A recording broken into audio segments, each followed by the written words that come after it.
ciência e da tecnologia.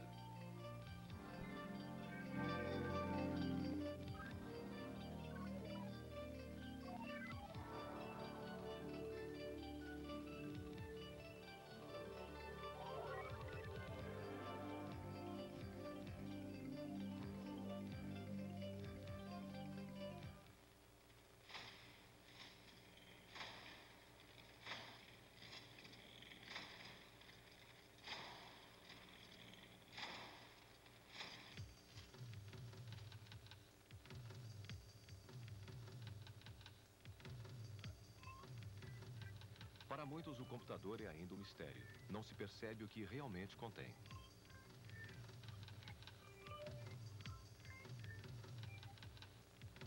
O computador, ferramenta do espírito, consegue verdadeiros milagres que há pouco tempo eram sonhos.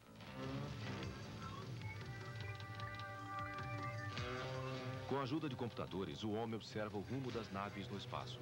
Esta mesma técnica permite a Frankfurt, Nova York ou Tóquio controlar negócios de ações ou de câmbio.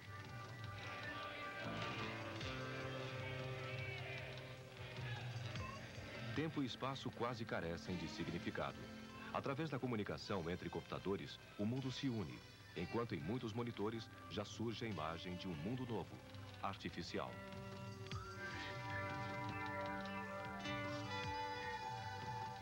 A tecnologia, com sua aparente onipotência, também alimenta receios. Isto já acontecia no começo, quando, para muitos, os computadores ainda eram misteriosos cérebros eletrônicos.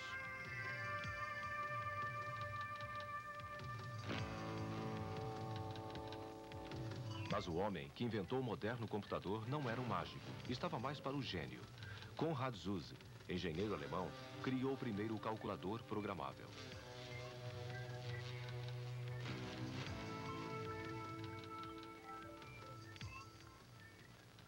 Seu modelo Z1 nada tinha aparentemente em comum com os equipamentos de hoje. No entanto, o computador de Zuse já trabalhava com o código binário, o sistema de numeração que só conhece os dígitos 0 e 1.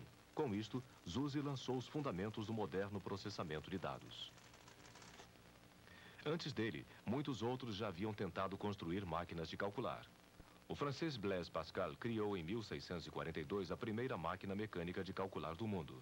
A Pascaline, no entanto, usava o dispendioso sistema decimal com seus 10 dígitos conhecidos e, por isso, era de difícil manuseio. Só realizava simples adições.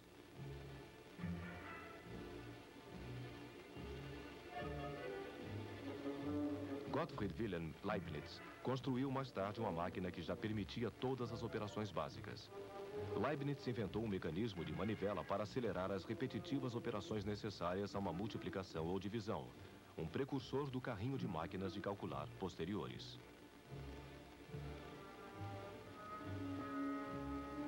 No início, o próximo passo evolutivo da tecnologia do cálculo pouco tinha a ver com números. Em 1804, o francês Joseph-Marie Jacquard construiu um tear programado por cartões perfurados.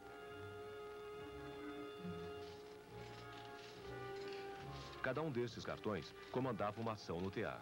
Com isto, os padrões eram criados.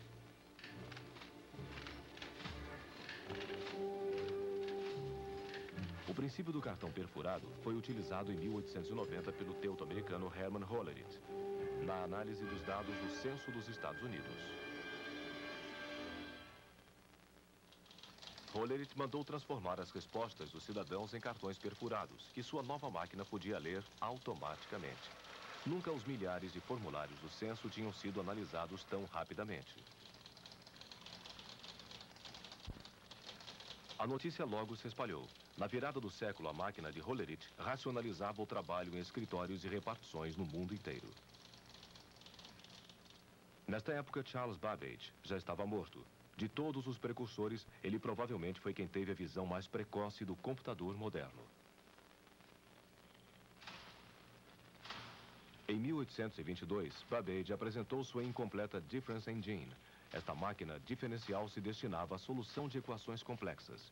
Milhares de engrenagens acopladas faziam regras de cálculo se transformarem em mecânica complexa.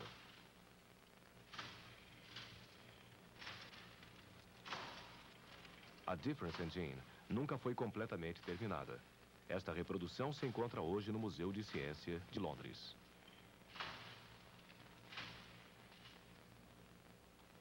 1833. Babbage tinha aposentado a máquina diferencial. Sonhava ultimamente com um autômato ainda mais complexo. A nova máquina analítica deveria solucionar não só determinados cálculos, mas qualquer problema matemático.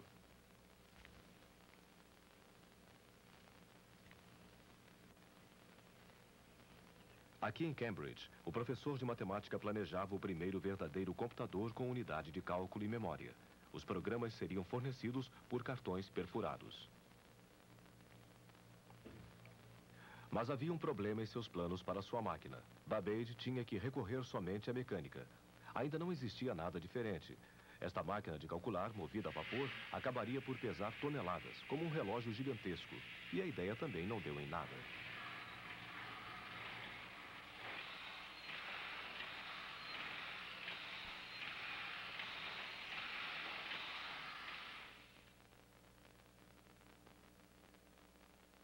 Com seu sonho da máquina analítica, o primeiro computador universal, Babbage estava bem uns 100 anos à frente do seu tempo. Só com o aparecimento da eletrotécnica vieram também os precursores dos computadores de hoje.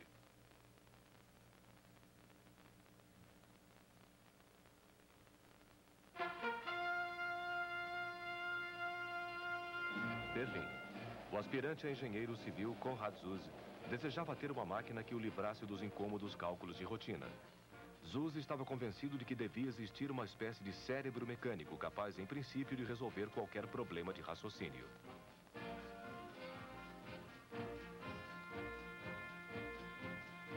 Na tecnologia da telecomunicação, Zuse havia descoberto o relé eletromecânico. Isto lhe trouxe uma ideia genial. Em uma calculadora que trabalhasse com o código binário, o relé de telecomunicação poderia ser a peça mais importante. Pois o relé, tal como o código binário, só conhecia dois estados: atracado ou solto, ligado ou desligado.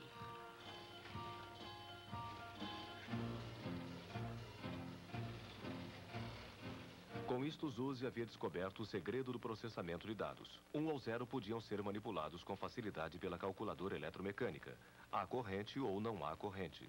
Um símbolo pode ocupar exatamente esses dois estados.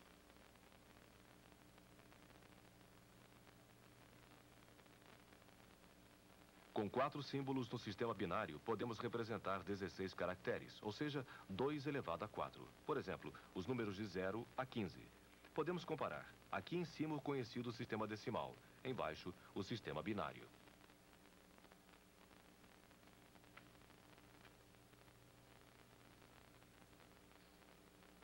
Com 8 símbolos, já são 2 elevado a 8, portanto, 256 caracteres. Desta forma, podemos incluir letras e sinais de pontuação. Com eles, podemos até efetuar operações lógicas.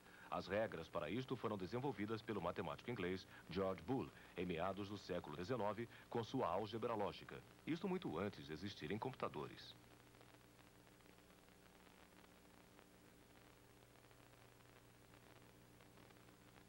Zuse nunca tinha ouvido falar de George Boole.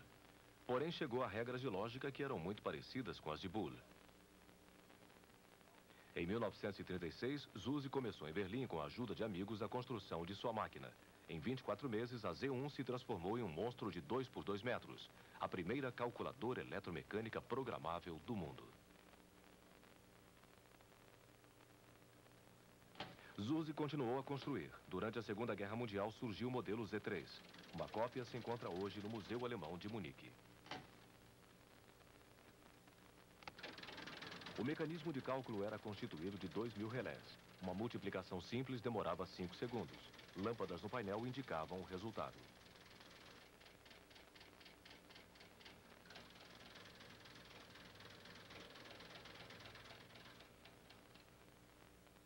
A sucessora Z4 foi usada para cálculos de aerodinâmica no Laboratório Experimental de Aviação de Berlim. Um filme perfurado introduziu os programas de cálculo.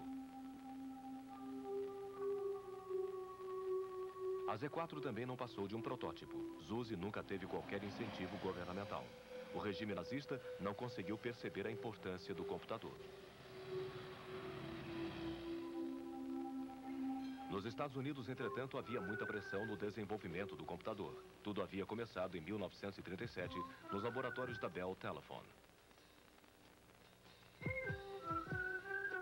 Aqui, o matemático George Stibitz havia descoberto que a álgebra booleana era a linguagem ideal para os circuitos e relés da telefonia. Stibitz, com baterias, lâmpadas de lanterna e fios, construiu um aparelho capaz de realizar adições binárias segundo os princípios de Boole.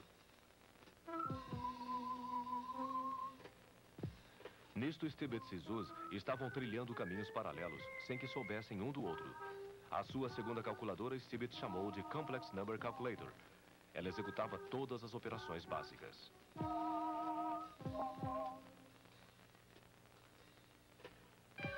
A nova ferramenta do raciocínio encontrou grande recepção dos Estados Unidos.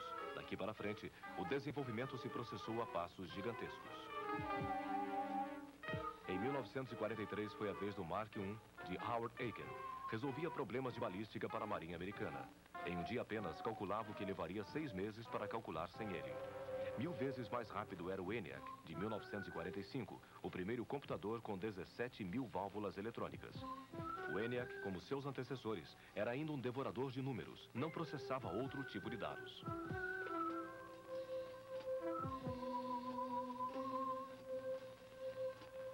"50 anos depois, 1 em cada 3 postos de trabalho tem um computador que consegue isto brincando. O caminho da calculadora pura para a máquina de uso geral foi pré-programado por teóricos geniais.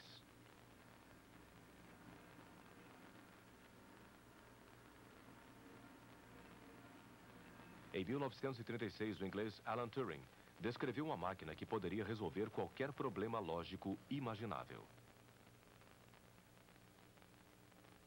Também John von Neumann percebeu que o computador poderia, em princípio, ser utilizado em todas as questões da pesquisa científica. Em 1945, fez uma descrição de como seria esta máquina. O princípio é válido até hoje. Segundo von Neumann, um computador sempre deverá ter uma unidade de cálculos, uma unidade de programação para a coordenação das funções, uma unidade de memória, uma unidade de entrada que transforme os dados em símbolos manipuláveis pelo sistema e uma unidade de saída para a decodificação dos dados processados. Além disso, este sistema deverá trabalhar com números binários, funcionar eletronicamente e executar suas operações sequencialmente.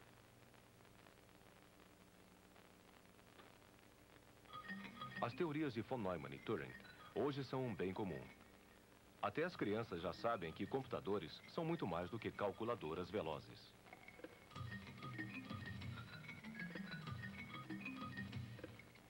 Desde os anos 50, o processamento de dados teve progressos inacreditáveis. Isto se deve, antes de mais nada, à microeletrônica. Com a válvula, nos anos 50, foi possível a redução dos componentes ativos.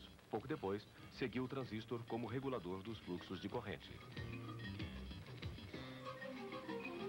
Dali surgiram circuitos impressos, que já integravam diversos componentes. Logo surgiram chips, confeccionados em um pedaço de placa de silício. Nos anos 60, integravam 10 elementos. Em 1970, já eram 1000. Hoje se consegue integrar até 100 milhões de transistores e outros elementos construtivos em cada centímetro quadrado.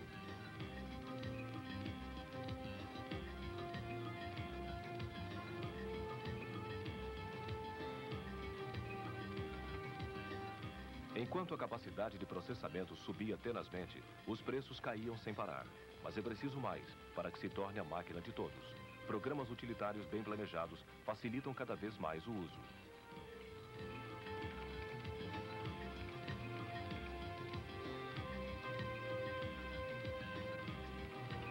Ninguém usa hoje os incômodos cartões perfurados, que ainda funcionavam há bem pouco tempo.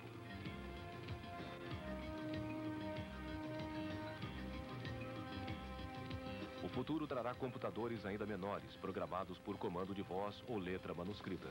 Tais companheiros eletrônicos entusiasmam muita gente. Outros veem nisto as excrescências da sociedade informatizada. Konrad Zuse conviveu com a marcha triunfal do computador. Seu pedido de patente, no entanto, nunca foi reconhecido, aparentemente por falta de nível tecnológico.